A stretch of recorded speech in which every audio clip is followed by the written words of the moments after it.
Oi, pessoal, que bom que vocês já estão aí conectados. Bem-vindos a mais uma celebração da Ibira, Igreja Batista Ibirapuera.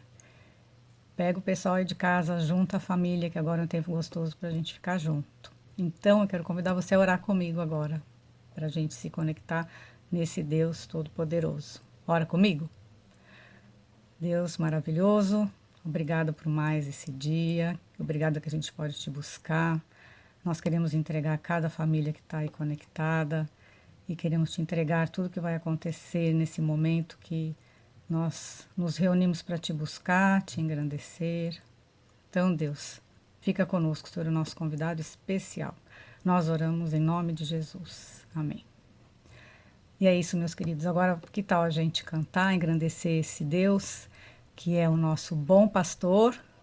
Jesus está no controle de tudo.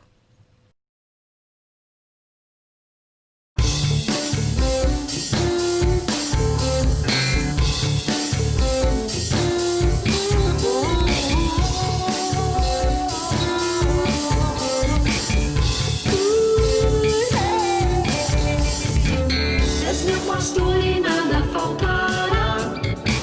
As águas calmas me levarás, trazendo paz ao meu viver.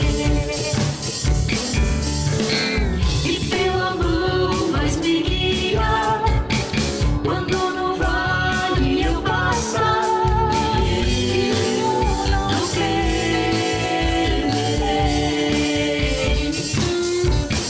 pois no controle tu estás.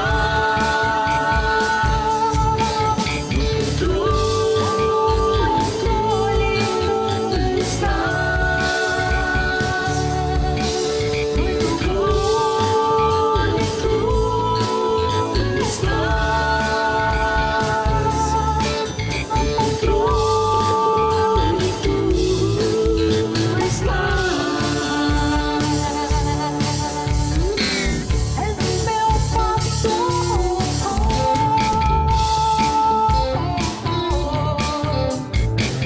És meu pastor. És meu pastor e nada faltará. As águas calmas me levarás, trazendo paz ao meu viver. E pela mão vais me guiar, quando no vale eu passar. Eu não temerei, pois no controle tu estás.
Cristo move as montanhas e tem poder para salvar, tem poder para salvar, para sempre, autor da salvação.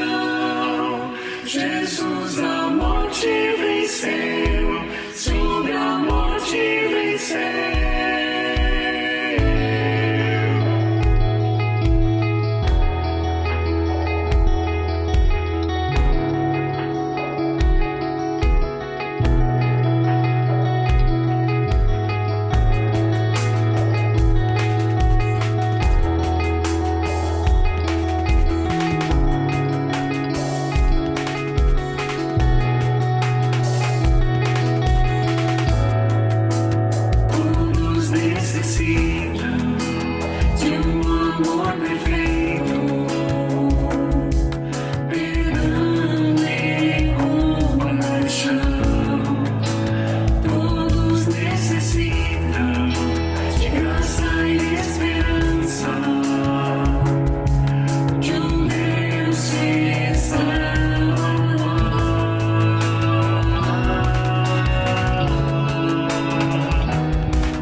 Olá, muito boa tarde a todos. Sejam mais uma vez muito bem-vindos à nossa Ibira, a Igreja Batista Ibirapuera.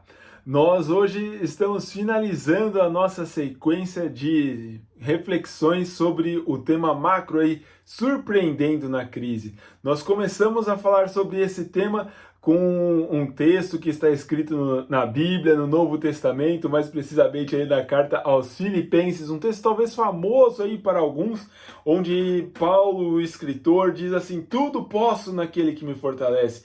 A gente viu que esse tudo poder naquele que nos fortalece é realmente tudo. Seja uma situação de bonança, seja uma situação de estar numa realidade mais abastada, bem como numa situação mais delicada, um pouco mais difícil, de crise e dificuldade.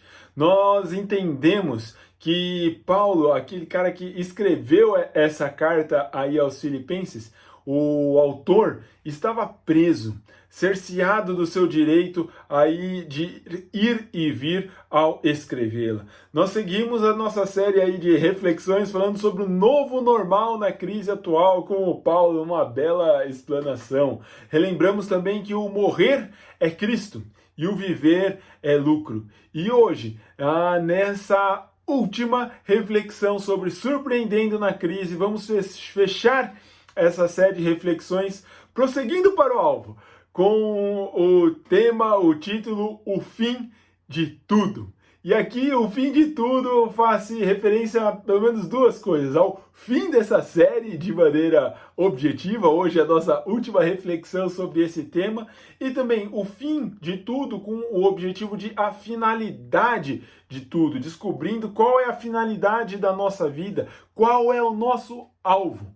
Algumas coisas nós temos em comum desde quando iniciamos essas reflexões sobre surpreendendo na crise.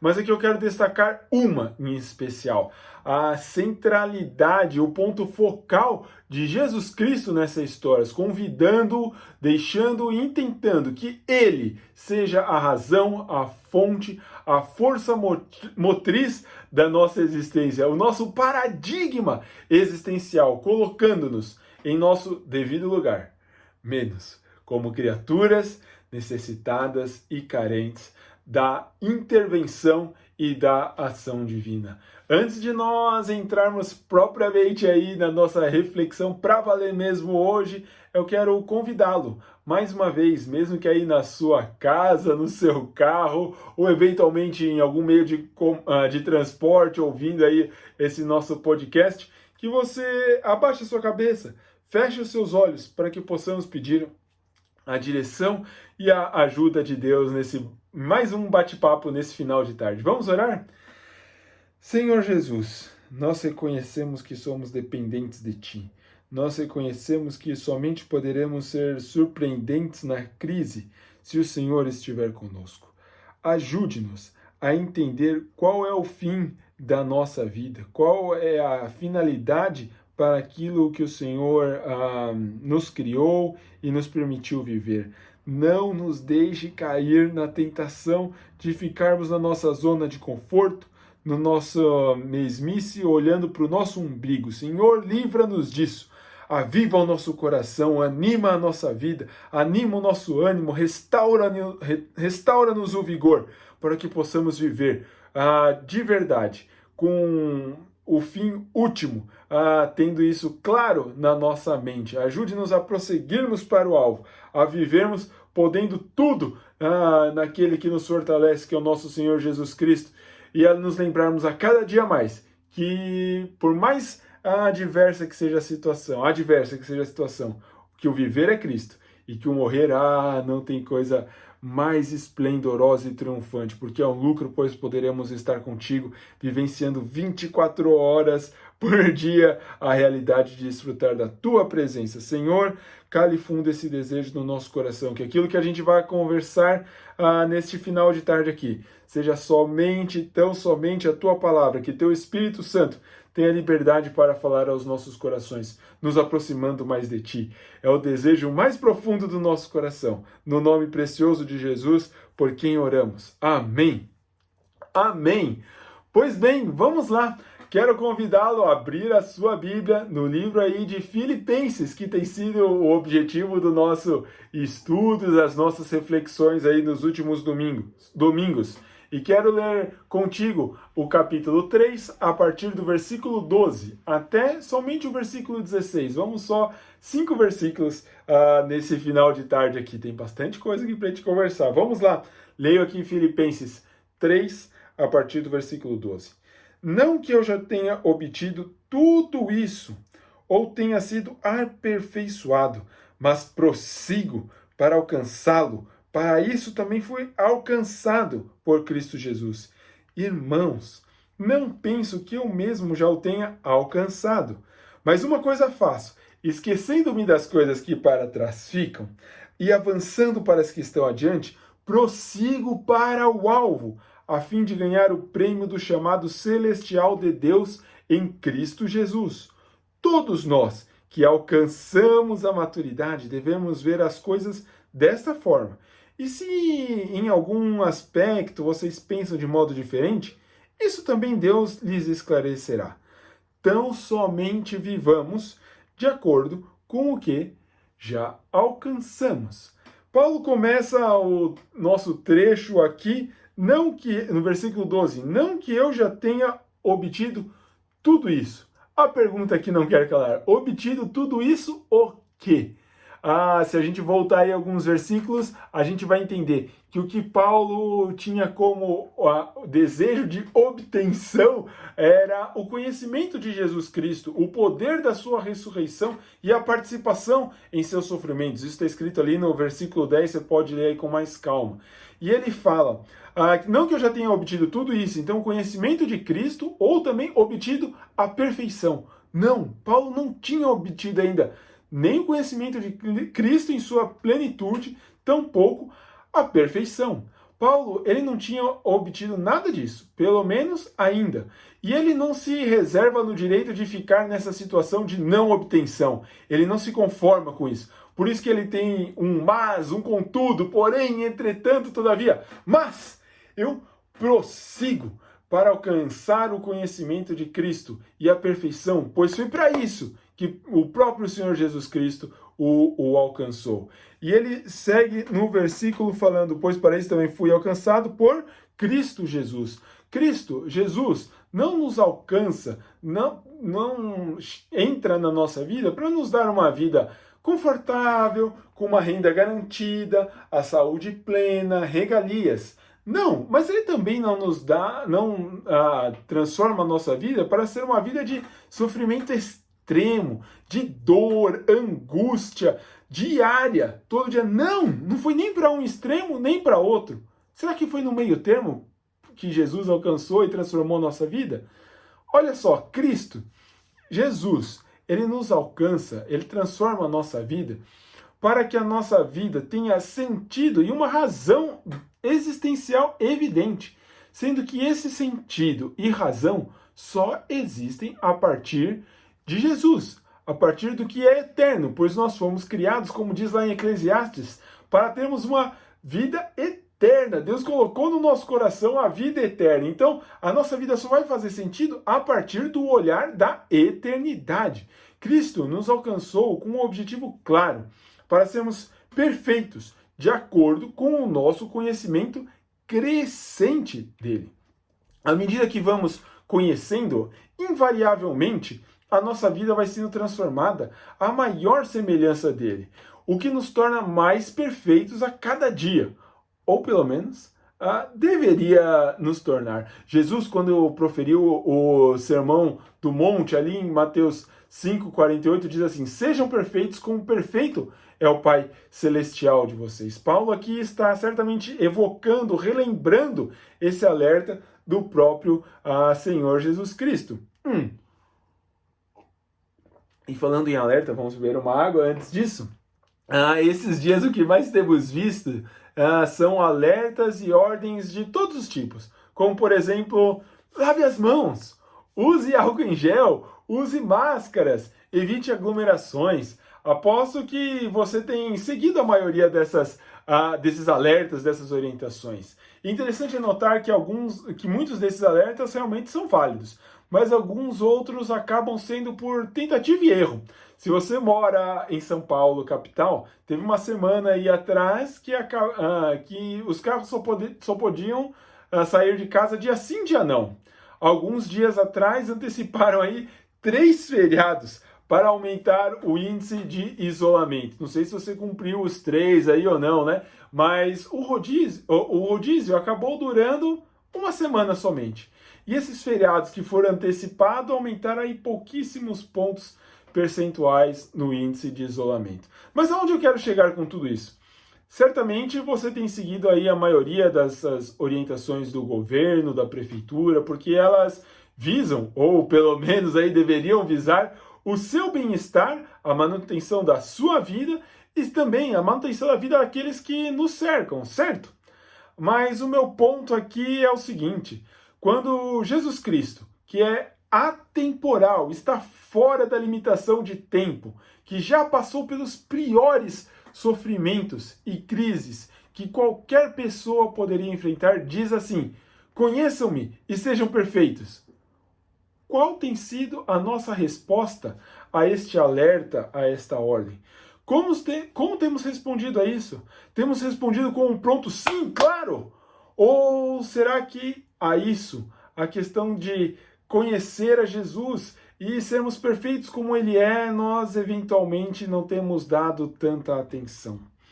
O saudoso pastor Russell Shedd diz que há uma anomalia, uma patologia, uma incongruência na vida dos cristãos que estão contentes com o fato de terem ganhado uma nova vida, que é disponibilizada aí através da morte e ressurreição de Jesus Cristo, e não ter uma santa ambição de conhecê-lo e ser aperfeiçoado por ele. Qual o motivo dessa anomalia? Talvez a leitura dos versículos seguintes aí possa nos ajudar a entender qual é esse motivo. Vamos lá. Versículo 13 de Filipenses 3 diz assim: irmãos, aqui o cuidado pastoral pelo bem dos membros aí da igreja de Filipos fica em evidência mais uma vez, da mesma forma que ele começa o capítulo 3 com esse chamado carinhoso ao pessoal daquela cidade. Irmãos, ele continua aqui o seu alerta, a sua recomendação. E ele segue, Paulo aqui falando, não penso que eu mesmo já o tenha alcançado. Paulo aqui entende a sua limitação, mas nem por isso ele desiste da sua missão de vida. Ele não joga a toalha, ele não se achava o todo-poderoso dono da verdade, plena, absoluta e irrestrita. Não. E aqui, às vezes, a gente pensa que sabe de tudo, que tem uma razão aí para dar para todo e qualquer assunto, seja ele um assunto bíblico ou não. O que Paulo apresenta aqui é uma real modéstia de sua parte, dizendo que não sabe de tudo. Mas ele não para e não se contenta em saber que não sabe. Aliás, alguém já disse por aí, né? A única coisa que sei é que nada sei. Paulo, aqui, ele demonstra uma postura, sua postura de humildade diante de Deus, reconhecendo, como ele já disse lá em 1 Timóteo 1,15, como o principal dos pecadores.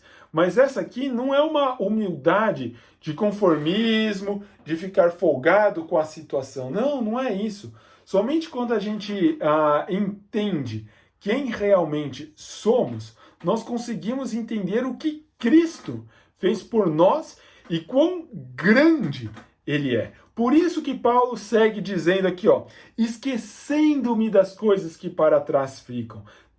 Paulo aqui, ele se esquece tanto da sua vida pregressa de perseguidor da igreja, como nós pensamos aqui e refletimos na semana passada, como ele fala ali aqui mesmo em Filipenses 3, versículo 6, bem como das atitudes de Paulo lá em Atos 8, capítulo 1, quando ele é um dos principais líderes que perseguem a igreja, quando aí ele não conhecia Jesus. Então Paulo se esquece dessa sua vida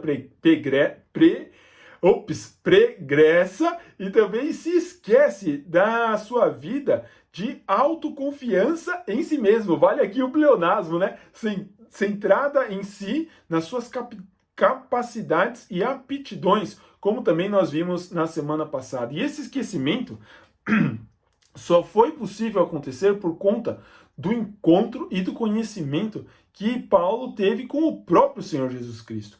A partir desse encontro, as suas vendas caíram, aquilo que lhe cegava os olhos, que impedia de ver a realidade nua e crua, como ela realmente é verdadeiramente, deu lugar à luz, à claridade, à transparência da vida, que só Jesus pode dar. E assim, ele começou a entender quem ele era. Talvez você esteja hoje com dificuldade de entender, ver e enxergar a vida realmente como ela é. Talvez tudo esteja dando aparentemente errado em sua vida, a partir da sua perspectiva de vida. Nada do que acontece ou do que aconteceu até hoje contigo faz sentido. Será que é assim que tem sido a sua vida? E eu quero te dar aqui um alento e uma boa notícia. Jesus quer te ajudar a mudar a sua perspectiva de vida e a forma que você tem enxergado o mundo. Ele quer te ajudar a tirar essa anomalia da sua vida. Jesus quer ressignificar a sua existência. Ele quer transformar a forma de você ver o mundo. Ele quer te ajudar a esquecer e a reputar como algo não importante aquilo que realmente não é importante. Ele quer te ajudar a valorizar aquilo que realmente deve ser valorizado. Mas talvez você esteja aí se perguntando, mas como que isso pode acontecer, Betinho? Que história é essa? Bom, espera um pouquinho aí que eu já te conto.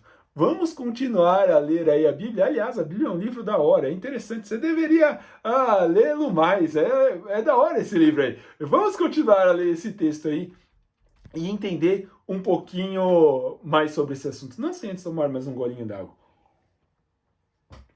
Ele fala aqui, esquecendo-me das coisas que para trás ficam e avançando para as que estão adiante. Aqui são esquecendo-me e avançando. São dois atos contínuos e recorrentes em nossas vidas diárias. Sempre esquecendo, deixando para trás as coisas ruins do passado distante ou eventualmente de um passado não tão distante, aí, de algumas horas atrás. Então, esquecendo e avançando, continuando, almejando, desejando, seguindo a cada dia, em todo o tempo avançando. A ideia aqui original do texto desse avançar é estendendo-se, esticando ao máximo, é se desdobrar.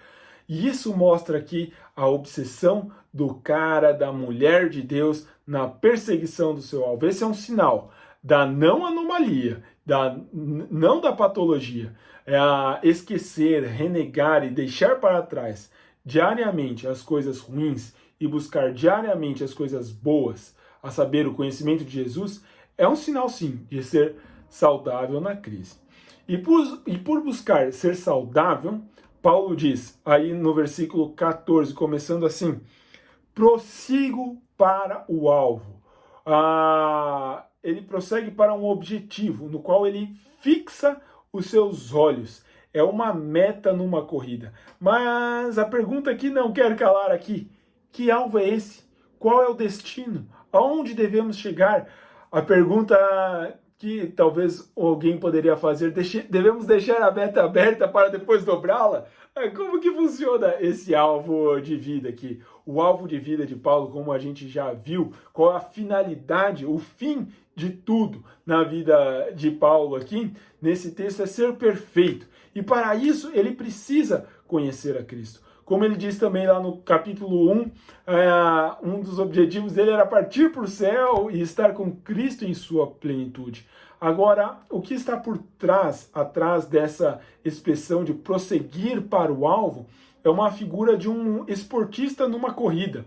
Um corredor com foco e com o objetivo para o alvo. E aqui é que a gente faz uma diferenciação dos homens, dos meninos, dos adultos, das crianças e de um cristão raiz e corredor, de um cristão espectador. Baseado nesse texto aqui, um pouquinho daquilo que a gente viu na semana passada e um pouquinho do que a gente tem visto hoje, a gente consegue ver aqui um cristão espectador. Um cristão que fica meio que alienado o desejo de conhecer a Cristo e partir para uma vida de perfeição. Esse cara, o cristão espectador, como assim vamos chamar aqui, ele não descarta os seus bens alcançados, ele não os reputa como perda, como o Paulo falou alguns versículos anteriormente.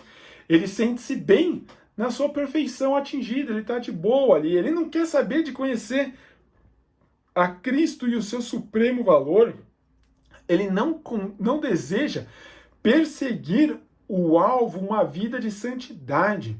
Ele não contempla a vida como uma corrida, como um prêmio a ser ganhado lá no final. Ele só quer saber das recompensas aqui e agora, como uma vida melhor, mais confortável, com mais prazer. Ele crê que a sua ressurreição está mais garantida que a de Paulo, baseada nas suas próprias vontades, no seu próprio eu, nas suas próprias obras, ações e atitudes. E por fim, todas as suas energias acabam sendo empregadas em resolver suas preocupações momentâneas.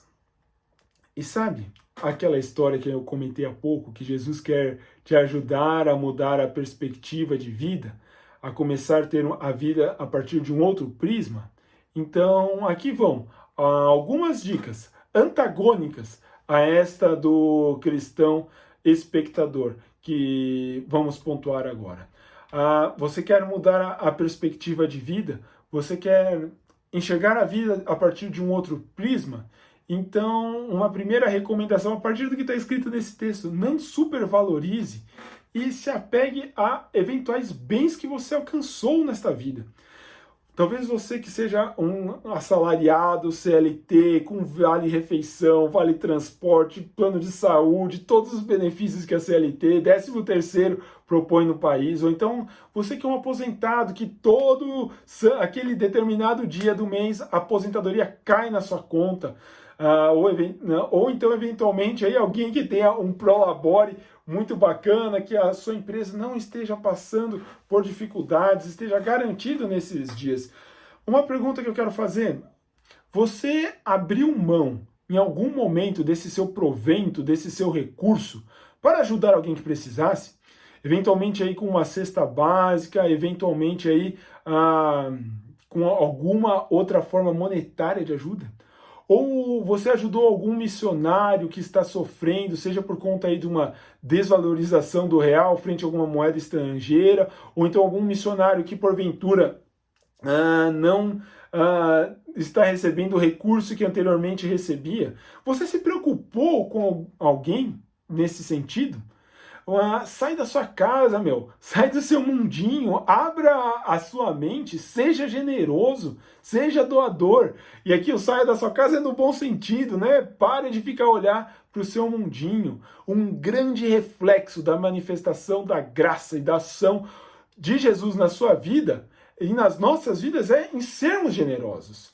Uma outra sugestão aqui para mudar a perspectiva de vida é não se conformar com a pretensa perfeição aí que porventura possa ter sido atingida já. Você se acha perfeito e satisfeito com tudo que você já fez ou viveu? Se acha aí a última bolacha do pacote? Acha que trabalhando, não roubando, não adulterando já está de bom tamanho? Isso basta para a sua vida? Para mudar um paradigma de existência, uma boa ideia é desejar conhecer a Cristo e seu supremo valor dia após dia. Qual tem sido o desejo do seu coração? Lá no fundo, qual é o principal deles? Qual a motivação diária para você acordar em mais um dia? A busca por uma vida de santidade tem sido algo significativo na sua realidade? Contemplar a dinâmica da vida a partir da dinâmica da corrida, sendo que ela ocorre em várias fases, sendo que ao final dessa corrida, lá no último momento, um grande prêmio, que é o encontro com Jesus Cristo, estar garantido, pensar a vida a partir dessa dimensão facilita muito. Você consegue enxergar que a vida é feita de várias fases e períodos? Que ora eles são bons e tem alguns momentos que o negócio complica e fica difícil mesmo, mas que, independentemente dessas circunstâncias, no final de tudo, você está certo de quem será o grande campeão e vencedor de toda a história do mundo? Uma outra ajuda para mudar o paradigma de vida é buscar as recompensas eternas. É crer na nossa ressurreição, não a partir das nossas virtudes ou das nossas obras, mas sim com humildade através da boa obra que Jesus Cristo fez em nossa vida, tendo morrido em nosso lugar, dando a sua vida por nós. Não por a nossa ação, obra ou atitude, mas sim aí realmente, efetivamente, pelo grande sacrifício de Jesus Cristo ter morrido. Afinal, Deus prova o seu amor para conosco, pelo fato de Jesus Cristo ter morrido em nosso lugar, sendo nós ainda pecadores. Com toda a sua energia empenhada em resolver as preocupações eternas, certamente a vida pode ter uma nova ressignificação. Em suma, resumindo, é assumir que somos frágeis, assumir que somos vulneráveis, limitados, tirar os olhos do nosso próprio umbigo e focar naquilo que é eterno, é ser perfeito e conhecer o Senhor Jesus Cristo. Esse é o fim de tudo. E depois de entender qual era o alvo, que é ser perfeito e conhecer o próprio Senhor Jesus Cristo, qual é a recompensa? Que história é essa de ganhar o prêmio do chamado celestial de Deus? Que negócio é esse? Como a gente já disse aqui anteriormente, o que está por trás aqui é a figura da corrida. Lá em Atenas, estamos em ano, pelo menos estávamos em ano de Olimpíadas, então isso deveria estar mais latente da nossa realidade, mas em ano olímpico, o vencedor da corrida, ele tinha um prêmio, ele ganhava uma coroa de louros, e ele tinha aí também alguns direitos de regalias, como participar de apresentações teatrais logo ali nas primeiras fileiras. Lembre-se, não existia sistema de show, então sentar-se na primeira fileira era aí algo benéfico, bem como também desfrutar aí de refeições em ambientes custeados aí pelo governo. Mas na corrida terrena, na corrida aqui na Terra, o prêmio do atleta ali era perecível, era um prêmio que murchava a coroa de louros. Mas em 1 Coríntios 9:25 fala assim: todos os que competem nos jogos e se submetem a um treinamento rigoroso para obter uma coroa que logo perece, mas nós o fazemos para ganhar uma coroa que dura para sempre. A coroa celestial, ela é imperecível. Na coroa terrena, na corrida terrena, há somente um vencedor. Na corrida dos céus, todos os que amam a vinda de Cristo podem vencer, conforme 2 Timóteo 4:8. Agora me está reservada a coroa da justiça, que o Senhor, justo juiz, me dará naquele dia, e não somente a mim, mas também a todos os que amam a sua vinda. Os atletas olímpicos corriam por uma coroa de louros, mas os cristãos correm por uma coroa imarcessível, que não murchará, nem se findará jamais. É a coroa da vida eterna. E com esse pensamento construído, do conhecimento de Cristo e perfeição resultar na vida eterna, Paulo conclui aqui o seu raciocínio dizendo, olha só no versículo 15, todos nós que alcançamos a maturidade. Quem são os que alcançaram essa maturidade? São os que levam a sério essa ideia do conhecimento de Cristo e a perfeição na vida. Maduro não é aquele lá da Venezuela, não. Maduro é aquele que já foi forjado na fé, que não é mais autodependente de si mesmo, e eu enfatizo aqui o pleonasmo mais uma vez, e vive na defensiva, mas sim, alguém que tem uma vida de arrependimento diário e desejosa por conhecer aquilo que realmente mais importa, que é a pessoa bendita do nosso Senhor Jesus Cristo. E ele fala que aqueles que são maduros, que já alcançaram essa maturidade, devemos ver as coisas dessa forma. Opa, peraí, que forma geométrica é essa? Se é que é geométrica? Acho que não. Qual é a forma de ver o mundo? É a forma de que Deus não perde a mão, Deus não perde o controle, Deus continua soberano, independentemente de circunstâncias. De que em qualquer circunstância na vida, elas nos levam a conhecer melhor Jesus Cristo e sermos aperfeiçoados. Essa é a forma.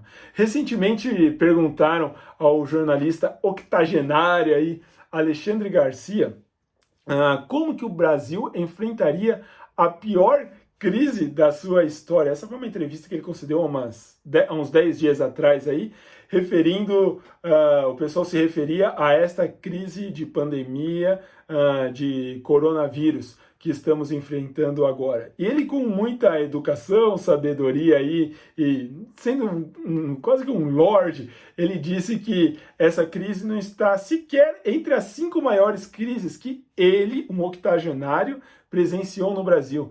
Ele fez ali menção em sua entrevista de Getúlio Vargas, que se matou em 54, falou também de Jânio, que renunciou em 61, falou que há pouco tempo atrás aí, 2 presidentes sofreram impeachment. Esses 2 aí eu presenciei sem ler em livros de história, mas sim vendo pelas informações aí, o Collor em 92 e a Dilma aí em 2016. Os canais de comunicação do país, eles ultimamente estão querendo forjar a nossa forma de pensar. E recentemente a forma que eles têm querendo implantar no nosso povo é uma forma catastrofética, polarizadora e nada conciliadora. Isso está mais latente e presente do que tudo. E aí a pergunta que o texto nos propõe: quem ou o que tem forjado, estruturado, moldado a forma que a gente vê, enxerga e vivencia a realidade? Nós temos sido maduros, ou ao menos estamos amadurecimento ao refletir a partir de como temos enxergado essa realidade? O texto segue aqui e fala o seguinte: e se em algum aspecto vocês pensam de modo diferente, isso também Deus lhes esclarecerá. Isso de certa forma, é um alívio para qualquer um que tenta levar Deus a sério e queira que os outros que lhe cercam também levem Deus a sério, pois quem abre o entendimento das pessoas, quem esclarece a forma de viver, não é uma pessoa, não é uma instituição, não é uma televisão, não é um blog, não é um Instagram. Seja essa pessoa um religioso ou não. Quem faz essa pessoa pensar diferente, quem clareia esse pensamento, é o nosso Senhor Jesus Cristo. E é claro que Jesus, Deus, usa as pessoas, as circunstâncias, instituições para isso, para forjar esse pensamento. Mas em última análise, quem abre o coração, quem transforma a forma de pensar, não é outro, senão o Senhor Jesus Cristo. Por isso, nesse final de tarde aqui, caminhando aqui para o desfecho quase da nossa reflexão, eu quero convidá-lo a repensar o que tem moldado a forma de você enxergar e vivenciar a realidade de crise que vivemos. Essa semana eu vi uma live do nosso pastor Luiz Saião, da nossa igreja mãe, onde ele dizia que Deus está paranoicamente correndo atrás dos seus filhos. Deus está correndo atrás daqueles que o conhecem com um amor indizível e incomensurável de grande, querendo que a gente veja o mundo a partir da realidade de Cristo, conhecendo-o e sendo aperfeiçoado por Ele. O grande convite, o grande desejo nosso como Ibira é que a gente surpreenda diante dessa crise, que a gente possa sobrepujá-la, possa superá-la e deixá-la para trás, a partir dos nossos esforços, da nossa bondade, da nossa vanglória? Não, mas sim a partir da realidade da existência em Jesus Cristo, pois a partir dessa existência nós podemos trazer esperança. Como o Alexandre Garcia mencionou, essa crise aqui não é sequer a quinta maior crise nacional do país dos últimos 80 anos. Não se deixe ficar paranoico pelo noticiário. Busque a fonte de verdade, busque a verdade, busque Cristo e sua vida a partir da vida dele. Jesus diz: eu sou o caminho, a verdade e a vida. É nele que está a chave para a gente solucionar qualquer crise da nossa vida. Com Cristo nós podemos ter a perspectiva e esperança durante e após a crise. Deus segue sendo Deus, segue sendo governador de todo mundo. Portanto, aqui para a gente finalizar, versículo 16. Tão somente vivamos de acordo com o que já alcançamos. Deus não espera que da noite para o dia, num piscar de olhos, nós tenhamos a nossa mente como a mente de Cristo. Ele sabe que isso vai acontecer aos poucos, é algo gradativo, paulatinamente acontecerá. Ele não quer colocar um peso ou um fardo sobre a sua vida ou sobre a minha vida por conta disso. Mas ele pede que a gente viva conforme aquilo que a gente já aprendeu, sem ser negligentes ou omisso com aquilo com o qual a gente já aprendeu. Por isso, agora realmente caminhando aqui para a conclusão do nosso bate-papo, último golinho d'água. Lhe pergunto, o que você tem alcançado de Jesus em sua vida? E como você tem sido aperfeiçoado por ele? Quero convidá-lo, nesse final de tarde, a reconhecer que você, por si só, não é capaz de progredir sem a intervenção de Deus na sua vida.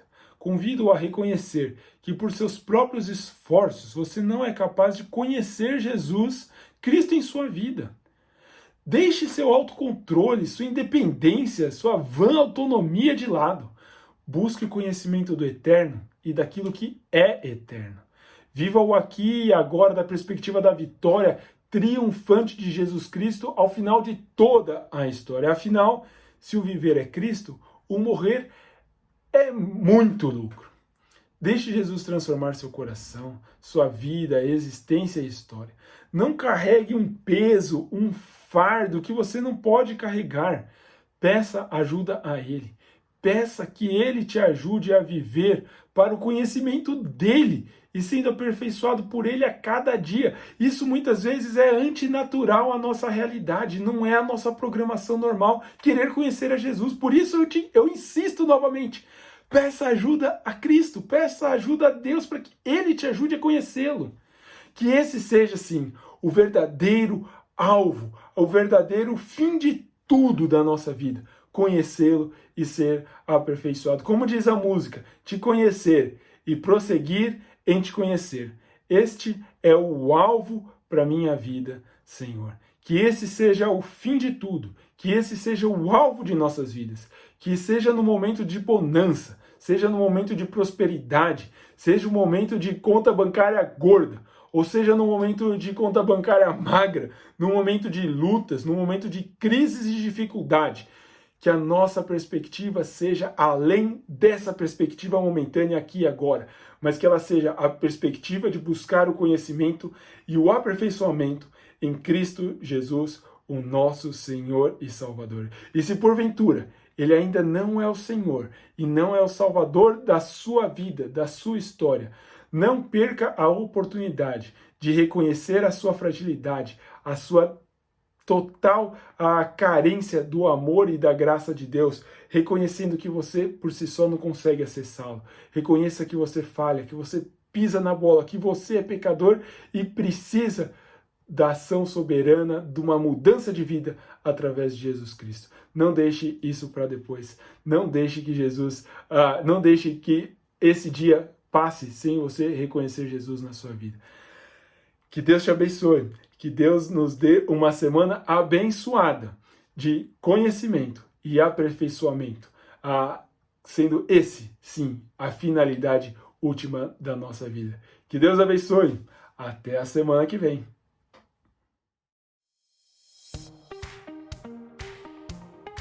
Olá, vamos para os nossos avisos. Seguimos usando a conta da IBNU para as nossas contribuições e ofertas. Para que a IBNU identifique que os valores estão sendo feitos para a nossa igreja, pedimos que vocês coloquem 25 centavos no final da contribuição. E, por favor, se possível, envie o seu comprovante para um de nossos tesoureiros. Os valores e contribuições que estão sendo feitos estão sendo destinados para os nossos missionários e para as pessoas com algumas necessidades especiais. Por isso, não deixe de contribuir. Na próxima quarta-feira, teremos nosso encontro online do Ibira. Não deixe de participar, está sendo muito legal. É um momento da gente poder estar junto, dividir nossas dificuldades, dividir nossas vitórias. Então, se você não tem acesso ao link para participar desse encontro, entre em contato nas nossas redes sociais para que a nossa equipe de comunicação te passe um link um pouquinho antes do encontro. Acompanhe e divulgue todos os nossos conteúdos nas nossas redes sociais. Isso pode ajudar as pessoas a enfrentar melhor esse período de crise. No período de celebração online, nós faremos a nossa ceia mensalmente. E a próxima acontecerá no próximo domingo. Então, nessa semana, prepare o pão e o suco de uva. Caso você não tenha esses componentes em casa, não precisa sair para comprar. Utilize o que você tem em casa. Deus abençoe e uma ótima semana.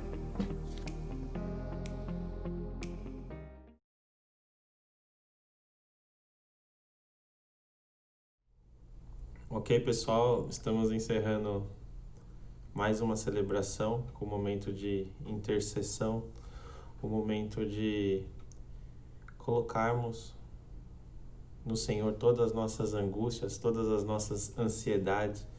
E é engraçado que acho que não tem ninguém mais ansioso do que eu, que acorda cedo, que não dorme direito, preocupado. E não é por falta de saber que Deus vai cuidar, é porque todos os dias nós temos que lembrar que temos um Deus. E todos os dias esse Deus cuida de nós. Em 1 Pedro 1, 5, 7, ele diz que lançando sobre ele toda a vossa ansiedade, porque ele tem cuidado de vós.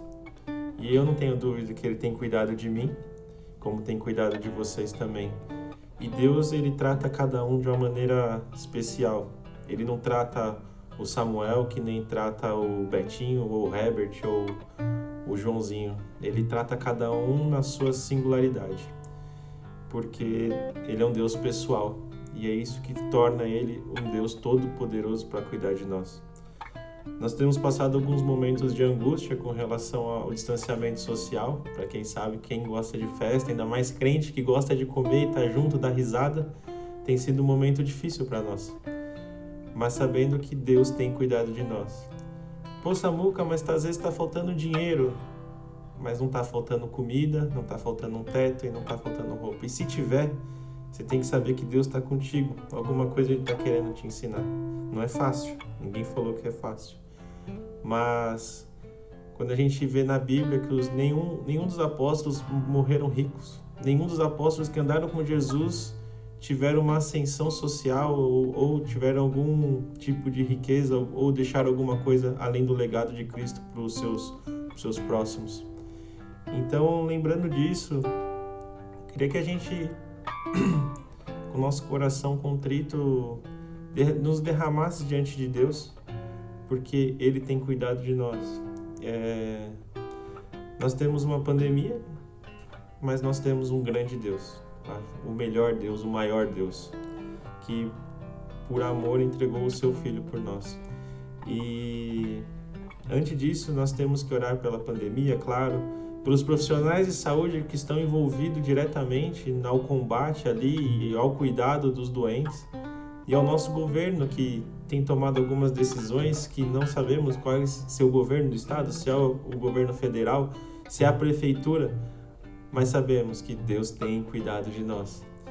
E em Mateus 6 ele ainda diz que se Ele veste os lírios do campo, que Ele dá comida aos passarinhos, por que a gente vai se preocupar? Então, eu lembro até hoje que um dia eu conversando com o Andrezinho, nosso missionário da Espanha, perguntei para ele, mas você vai para Espanha, você trabalha, a Amanda trabalha, o que você vai fazer? Ele olhou para mim e falou que Pedro olhou para Jesus e disse, para onde irei eu, se só tu tem as palavras de vida eterna?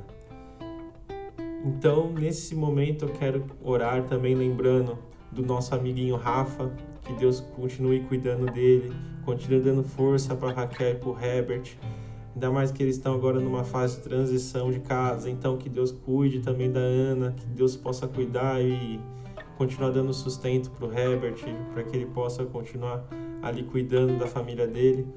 Cuidar também da Daisy, que tem passado alguns momentos, tem feito os tratamentos dela, que Deus continue cuidando dela, que Deus continue dando sabedoria, que Deus continue cuidando do André, do Dani e da Elis, Pai. Que o Senhor continue cuidando deles. A mãe da Ivani, que o Senhor também continue tratando também a mãe da Li. E o nosso amigo Bonifácio, né? Palmeirense e tal, mas que o Senhor continue ali intercedendo, cuidando da vida dele, que nesses próximos procedimentos, que o Senhor possa cuidar e dar a cura, que é isso que nós esperamos, que ele possa fazer a cirurgia e se restabelecer em breve. Também quero pedir para você, se você tem algum pedido de oração, que quer que a gente fale aqui, tudo, pode entrar em contato via as redes sociais que nós iremos orar. Nesse momento eu peço que você feche seus olhos e que nós possamos, diante de Deus, derramar todo o nosso sofrimento, toda a nossa angústia, e que Ele é fiel e tem cuidado de nós. Senhor, graça te damos porque suas misericórdias se renovaram mais uma vez nas nossas vidas, Pai. Mais um dia o Senhor tem cuidado de nós, Pai. Sabemos que tudo coopera para o bem daquele que te ama, Pai. Sabemos que o Senhor não dá nenhum frio se não tivermos o cobertor necessário. E sabemos que o cobertor necessário é Ti, Pai. Por isso te entregamos nossas angústias, nossos medos, nossos desafetos, Pai, e também te entregamos ao pé da cruz os nossos pecados, porque Tu morreu por nós, ó Jesus. Porque o Senhor entregou tudo que tinha para que possamos ter vida, para que possamos ser salvos, Pai. Te entrego esses pedidos de oração, que o Senhor ajude a controlar essa pandemia na nossa cidade, que o Senhor dê direcionamento correto ao nosso governo, Pai. E, Pai, esteja 100% ali presente naqueles leitos de hospitais, protegendo os profissionais de saúde, Pai.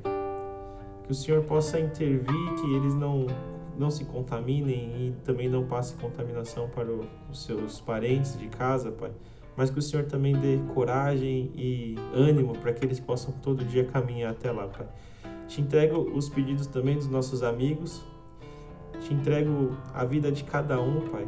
Te entrego também todo o nosso sustento que vem de Ti. E te peço que o Senhor nunca se afaste de nós, Pai. Que a Sua mão continue nos cobrindo, assim como o Senhor protegeu o povo no deserto. É isso que eu te peço, em nome de Jesus, amém. Bom, pessoal, é isso aí. Acho que Deus continue cuidando de nós e nada mais do que ter Deus ao nosso lado para continuar nessa caminhada.